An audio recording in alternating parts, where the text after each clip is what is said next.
Hey, this is the Lone Wolf on the Lone Wolf Show. I'm interviewing pagan elder, Mr. Alfred Willowhawk out there in Missouri. Is that correct? That is correct. Missouri.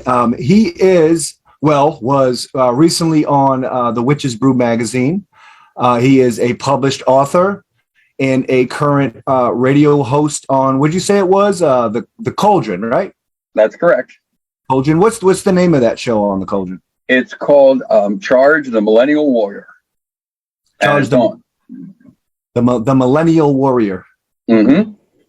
That's interesting. Yeah, and it's on Friday nights at 9 p.m. They're on thecauldron.net, which is really cool because it'll be in a few hours tonight, which is awesome. Yeah. Wow. What time is it on tonight? 9 p.m. Eastern. So it's 8 p.m. Central. 9 p.m. Eastern, 8 Central. That's great. We'll be uploaded by then, so hopefully the viewers can go ahead and tune into that. That's intriguing. What do you talk about on that particular show? What's usually the topic of conversation? Yeah, well, the millennial warrior, in the way that I define it, is a spiritual warrior, and it's an individual that is working on themselves and dealing with social justice and their community, and trying to maintain balance and harmony in themselves and the world. And I developed a program back in 2008 called the Warrior Within Release program, where we use a lot of mindfulness and integral psychology to really come together, to put yourself together into a spiritual whole, and to really focus on being a spiritual warrior. And the show, we talk about the different aspects. Like tonight, we're going to talk about chaos and community. And we're going to talk about the different aspects of chaos, the different aspects of community, different aspects of cosmos, and how they interact. It's actually pretty cool. I mean, I've been doing it since beginning of 2020, and I'm really happy, man, that we're doing it. So like, I've always identified as a Wiccan warrior. I've always identified with that, and I thought maybe I was the only one beating that drum. Under your the course of thinking, I mean, how do you become a spiritual warrior? It's definitely from a pagan slant. Is that correct? That is correct. It's definitely from a pagan slant. And Wiccan warrior, Kara Cahulian up in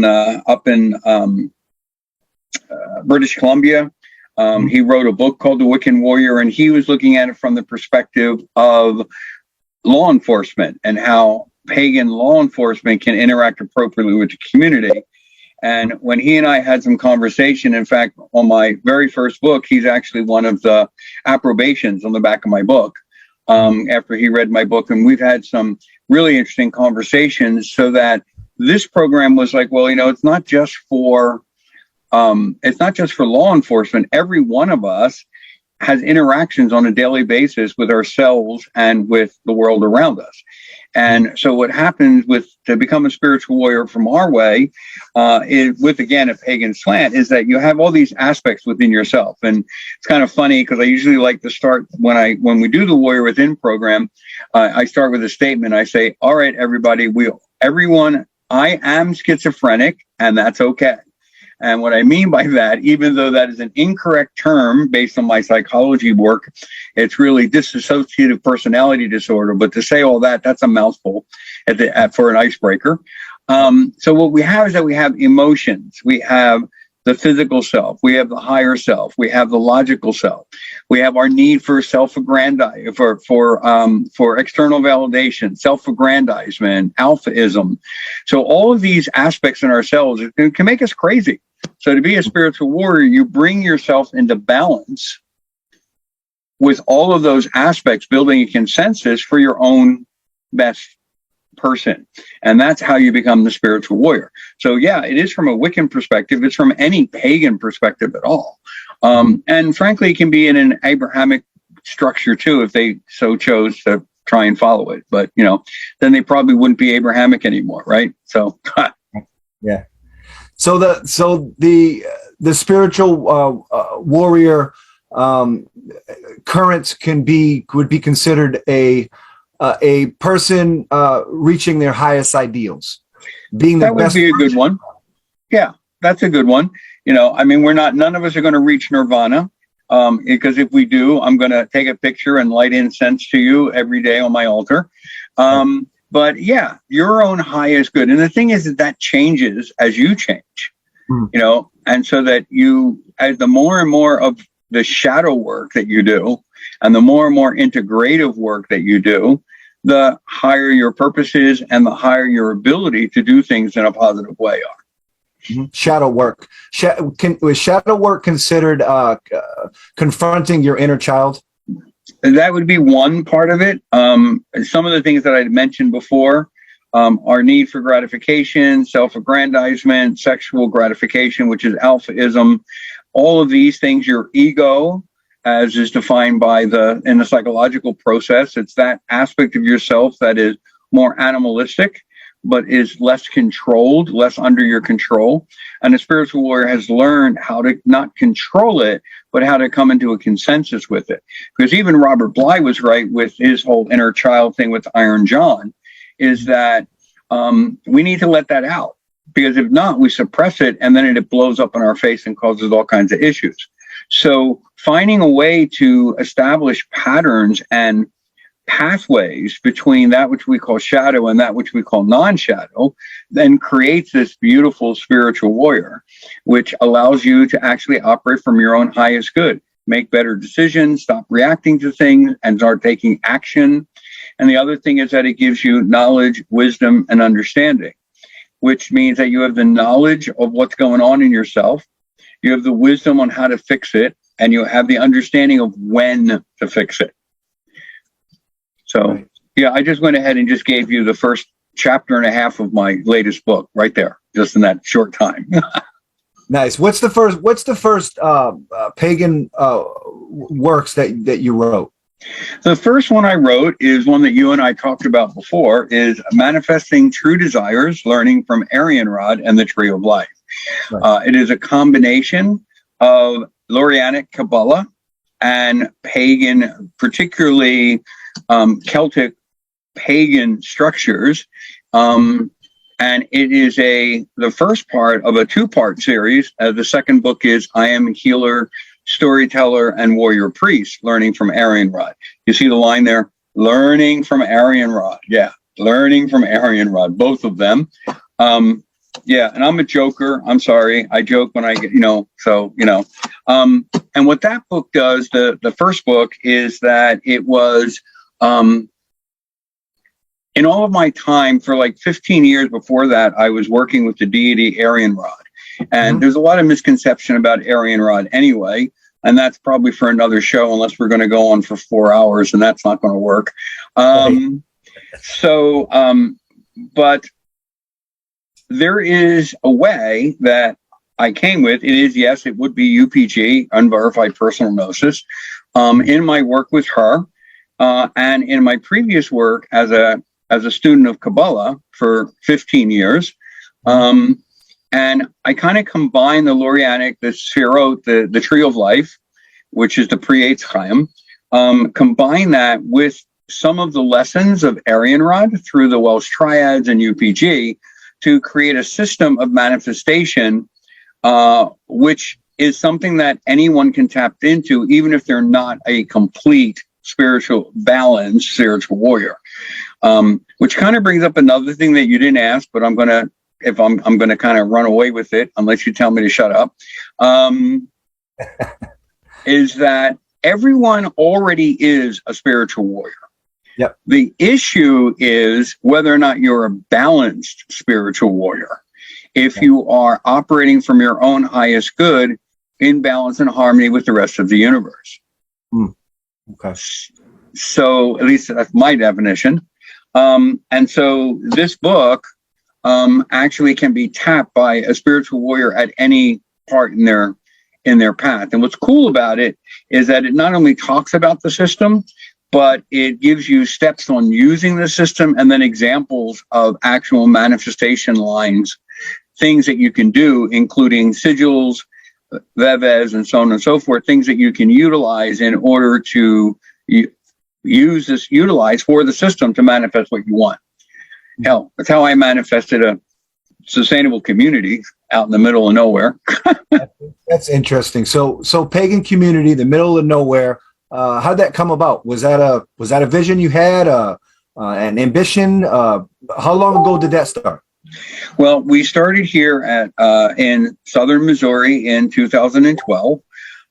Back in 2006, we had a coven in Lawrence, Kansas, and it was a teaching coven.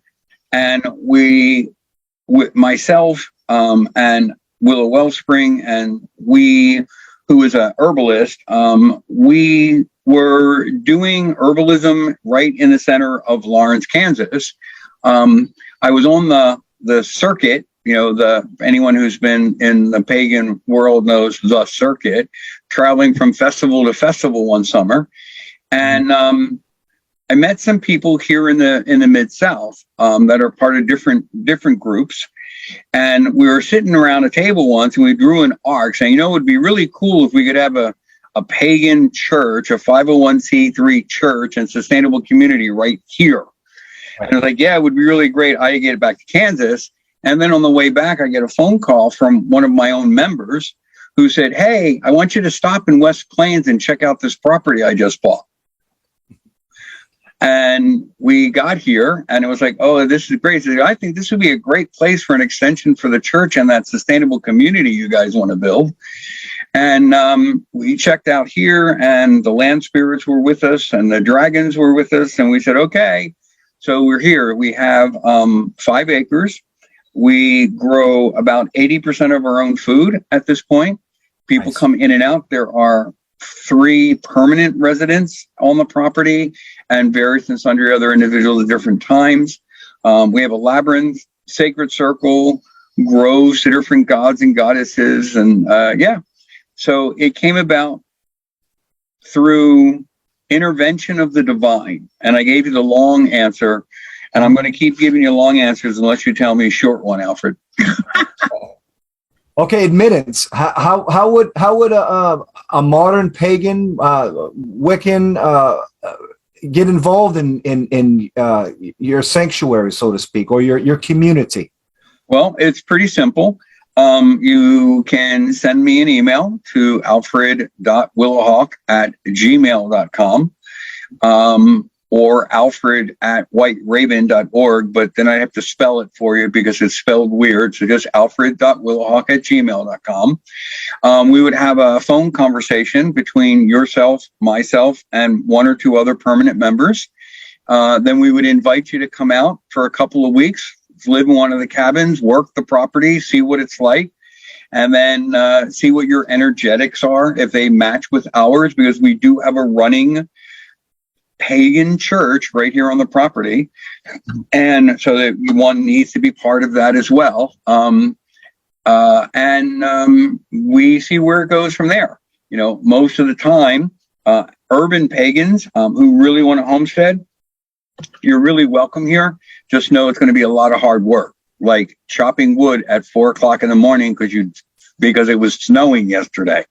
That's what I did yesterday. So, So is there within the community, is there an inner circle, an outer circle? Is there a place where neophytes would go, novices would go before they're allowed into the inner circle? Is there a coven setting? Is it not a coven set? Is there a public ritual? Or, there's a few questions to toss around.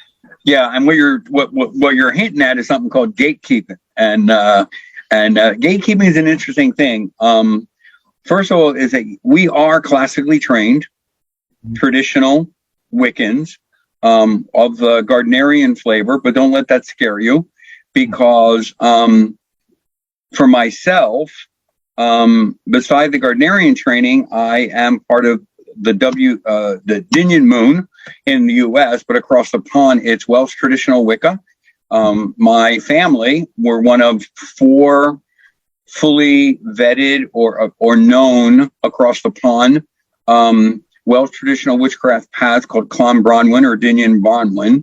Bronwyn meaning in English means white raven. Oh, gee, you see the connection?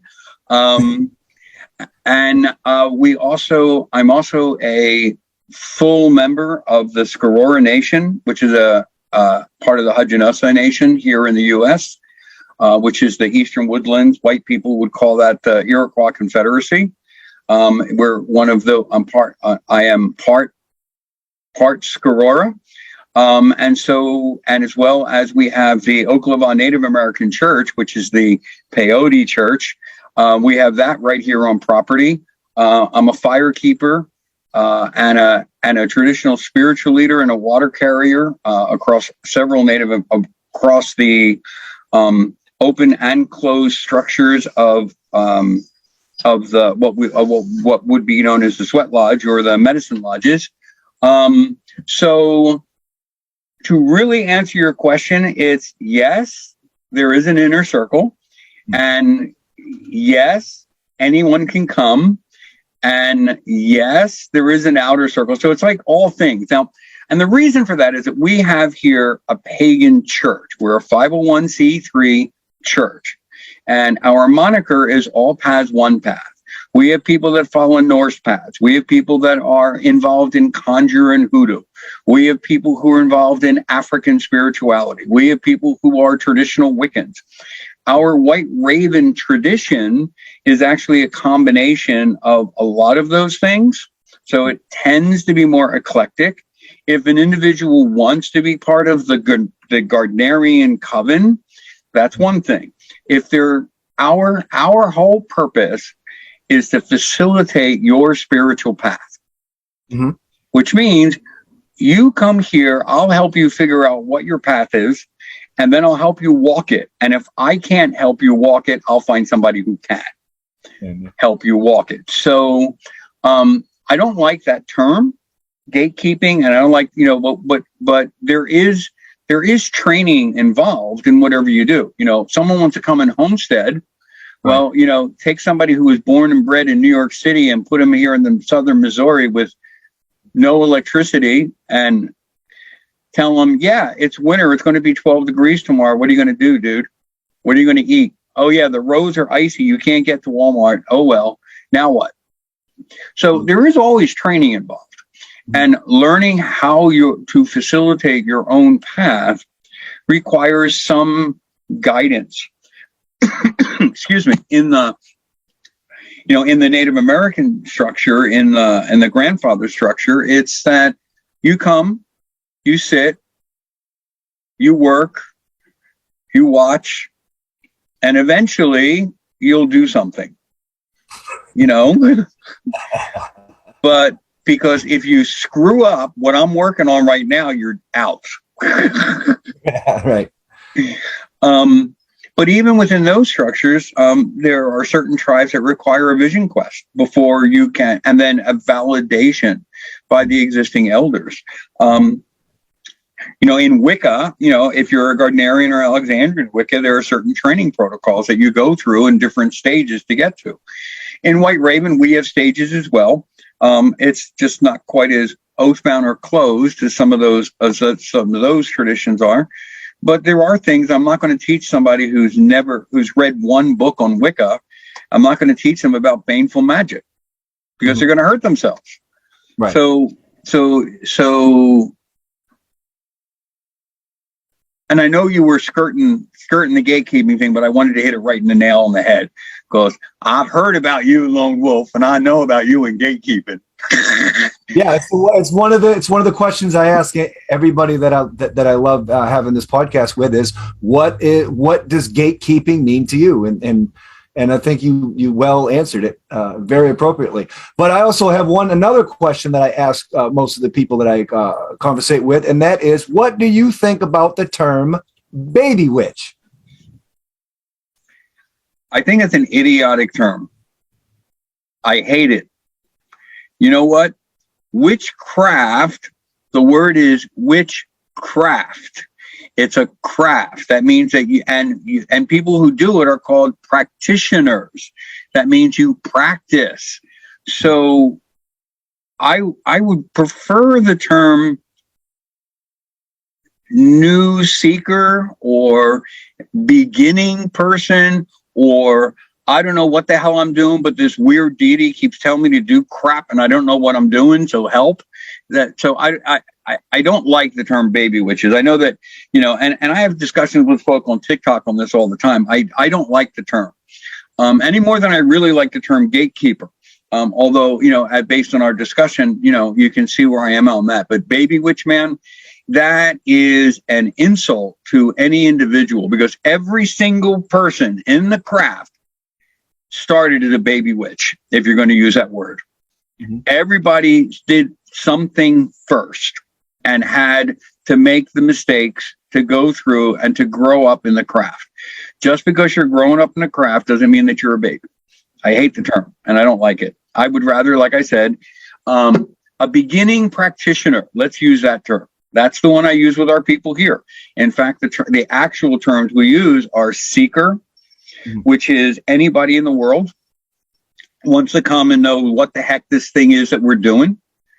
And then we have something called dedicant, which is I am dedicated to the church and the work of the church, and I want to learn more.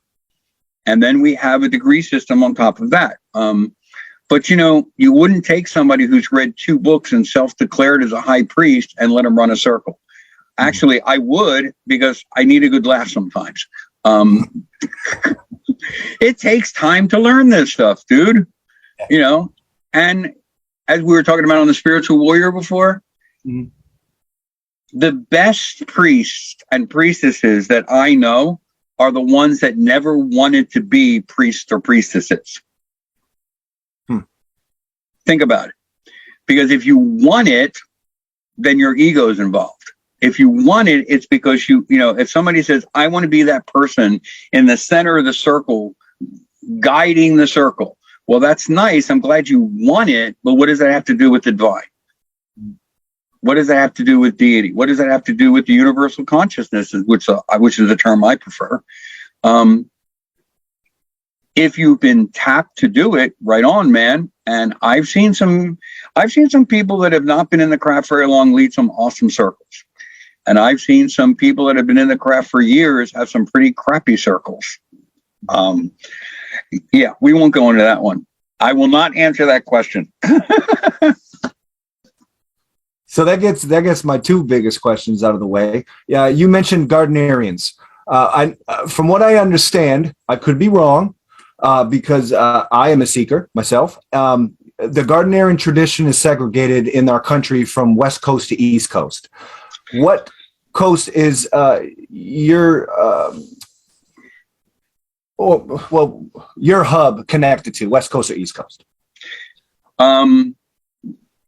Okay, so let me just make a little clarification. Yes, there are 2 hubs, a West Coast and an East Coast hub. They're not mutually exclusive. Mm-hmm. Right. Okay.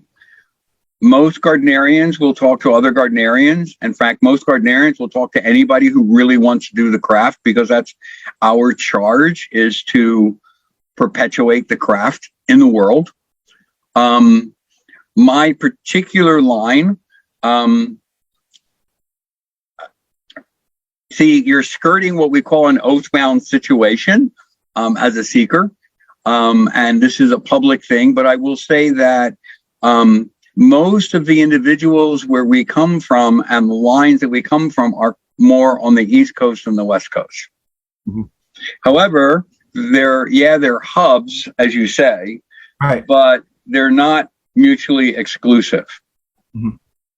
Right. Okay. And I don't know who else you talk to, but we can talk about that offline if you really want to. And by the way, if you're a seeker, I have a seeker class that runs online every Sunday at 1:00. Well, I say seeker because I'm not formally initiated into any particular. I knew that about you, Lone Wolf. I knew it. Okay, I'm not initiated in a particular craft, and I'm not going to lie to myself that I am. I am a student. Thank the gods. I am a student of the Lothlorien tradition, who are out kind of a continuation of the Alexandrian tradition. Mm-hmm. That's true, but I'm not initiated into that particular tradition. And who I am involved with, those people, is my own personal. Exactly. Yeah, because a lot of the Lothlorien stuff is oath-bound too. So you got it, dude. So are you a gatekeeper, man? If I am, I'm not going to tell you what I know because it, you know, yeah. Okay. I'm a. What's that? So you were asking me a trick question to see if I was going to blow my oath. Huh? That's a joke. It's cool, dude. It's fine. I'm just joking. It's okay. Okay. Yeah, I really wasn't. It's not. It's no. It's none of that. I just. I wasn't. I've been in contact with a Gardnerian that really helped me through a rough patch. Good.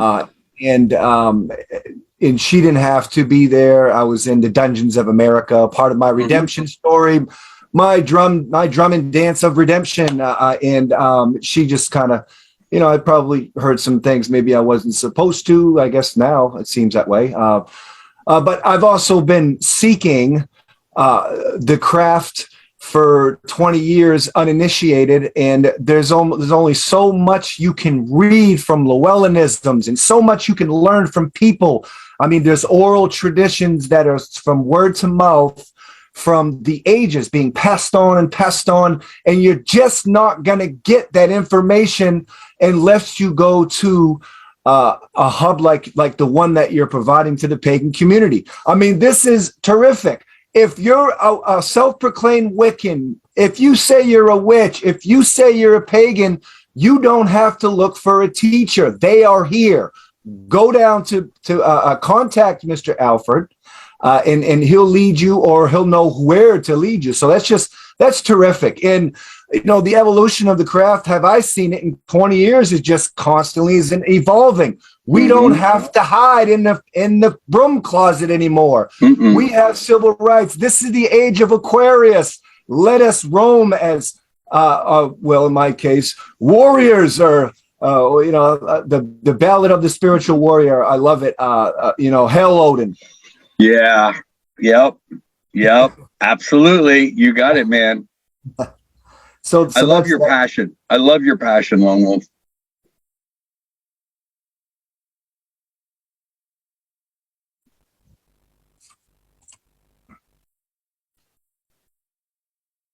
Froze up a little bit. Yeah, it did slow up a little bit. I love your passion, man. Typical Sun and Aries, Sun and Mars. It's off the charts. Okay. Typical, yeah. So I definitely have a passion for it, and you know, throughout the years, you know, I've tried to be in communication with a lot of the authors in our community, and sometimes those authors were writing books and had no business writing the books, but I still read the books, and you just kind of have to weigh out what's good and not, throw this away and keep that, and you know, learn this. I mean, there was times that when I first started my path where I just said, hey, go study, and I'm going to live in Salem, and we don't know where to go, so I'm sleeping in the graveyards, and that's what I did at that time. Hey, I'm going to Louisiana and study to have a place to go, but I play music, so I'm going to stay at Rio's place all summer. I mean, because I was searching for that spiritual, which I was searching for that thing that makes me feel good, and the craft just always has fit with me because independently, I think all modern Wiccans or pagans can relate to me when I say that we don't particularly adhere to, well, one religion. We adhere to all the planet's religions, and this is what makes us the wise ones of humanity.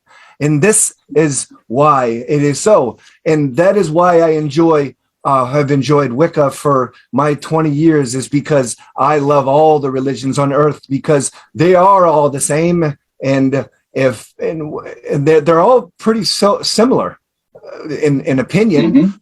So that's kind of like my situation. But yeah, what a grand scale. And you're out there, what do you got, a tool belt? Are you actually building structures? Oh yeah. We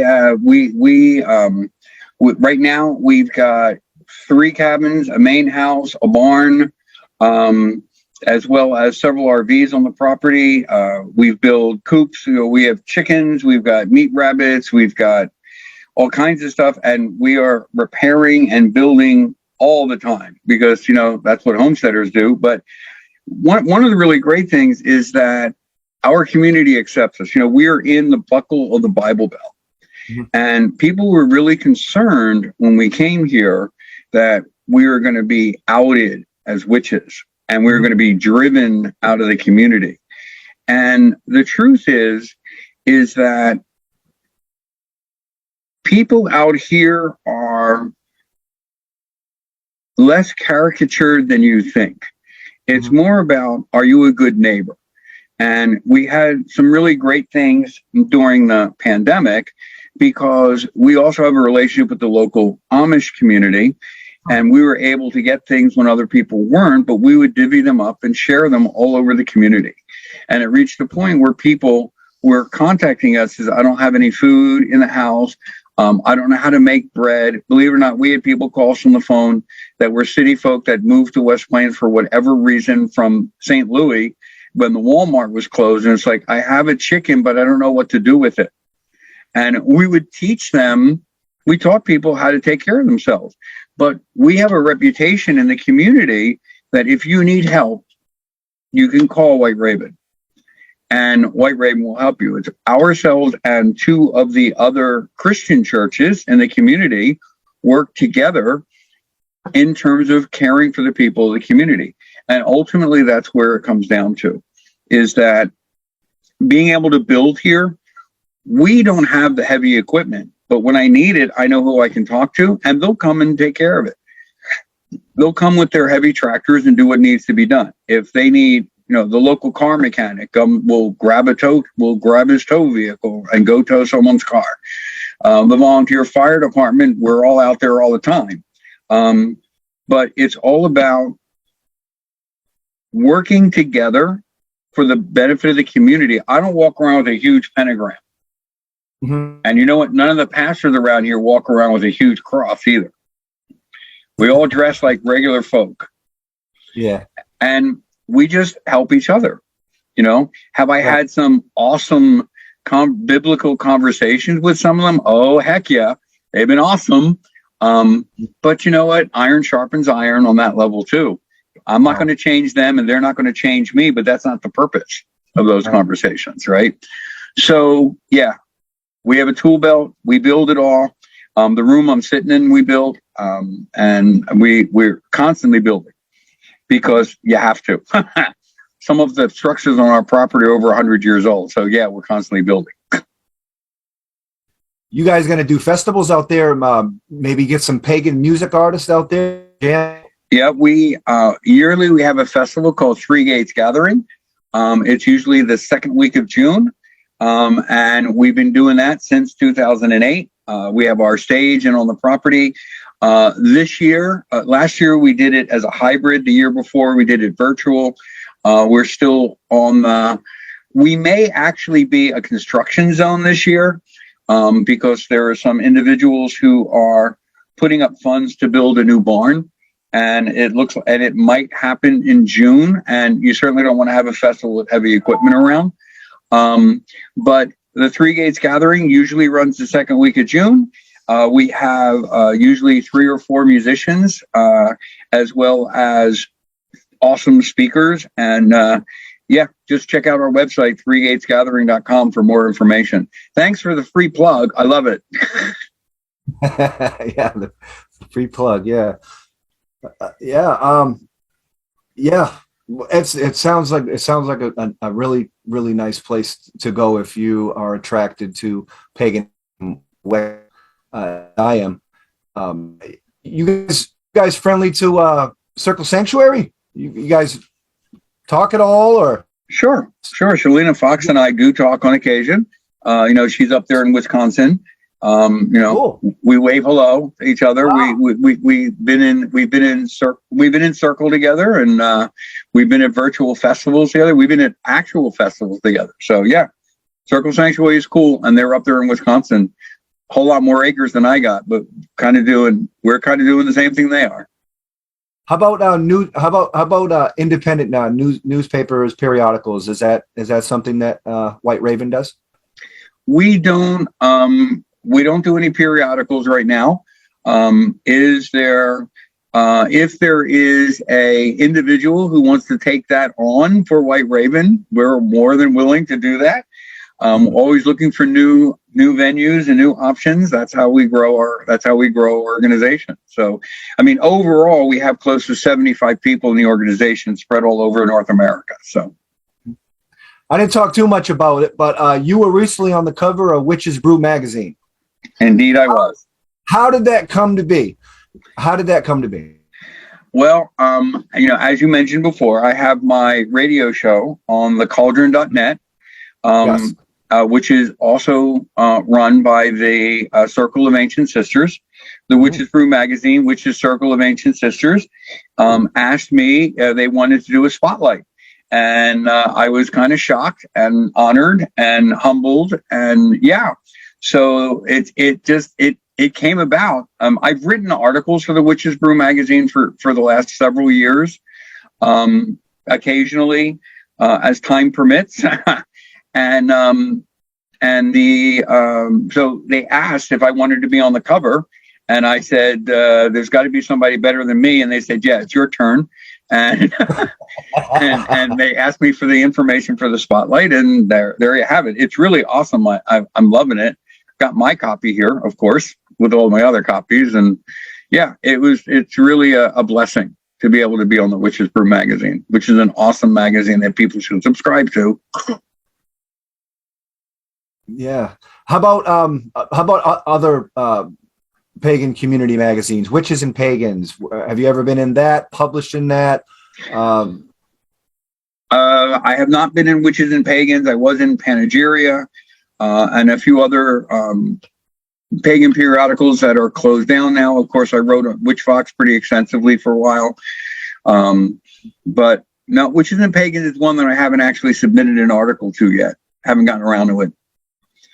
I think if they got wind of what you were doing for pagan community, I think they'd probably feature you too in their magazine. Mm-hmm. That's my opinion. Yeah, absolutely. Okay, what about you mentioned something about peyote, drugs and alcohol in White River Sanctuary or grounds. Yay or nay? Drugs and alcohol. Alcohol is a yay. Illegal drugs are a nay, and that's mostly because for obvious reasons. I mean, we're a 501c3 church, yes. So we certainly don't want to jeopardize that, nor do we want people to get in trouble. What you do in your private space is fine, but please don't do it on my property, or at least don't do it in public on my property. Now, now there is medical marijuana in Missouri, and we're working toward recreational. So that all may change. Right. So cakes and wine, little wine in the chalice. Okay. Oh yeah. Anything go because I understand completely on that. What's the most, since you've been building pagan community out there in Missouri, what is the most memorable happening that has ever happened? One day that just stands out because it was just such a good day, or a baneful day. What would be that day? Okay. Or maybe here's both. one. I got one. I wasn't prepared for it, but it was funny because I was talking in one of the classes that we teach here. I was talking about this last night. So excuse me, gonna drink some water. So one of the years, it was the second year, we had the Three Gates gathering. Now it's pretty open here, and we're like in a little valley, but it's really open. And we had a relationship of sorts with the Baptist church, which is right next door to us. Yeah. We're on one side of the street is White Raven, and right on the other side of the street is the Good News Baptist Church. And yeah. And we had many conversations with the deacons there. They would stop by and talk to us and so on and so on. We had great Bible conversations.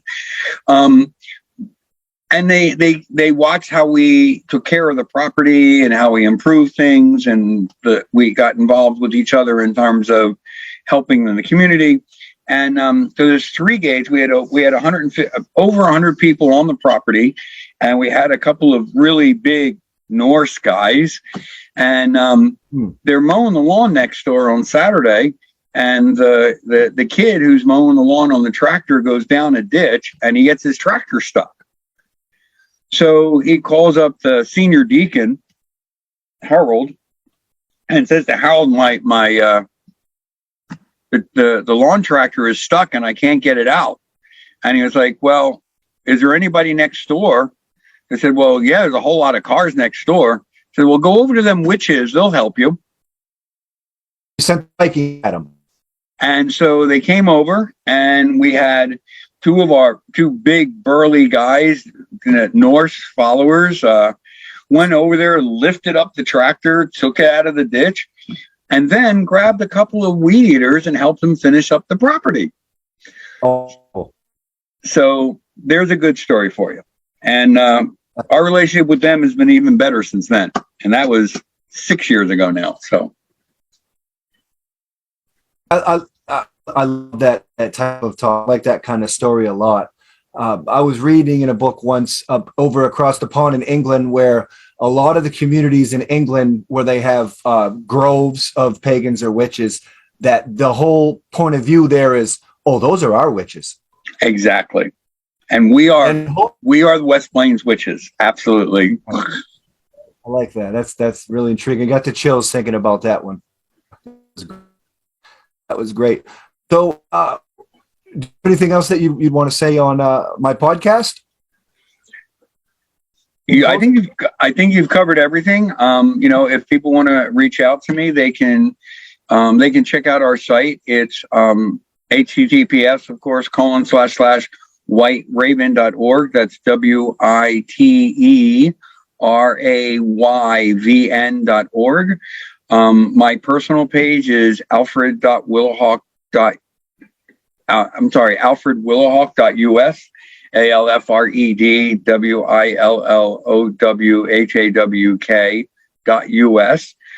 Check out the cauldron.net 24/7, other than when we have our different shows on there.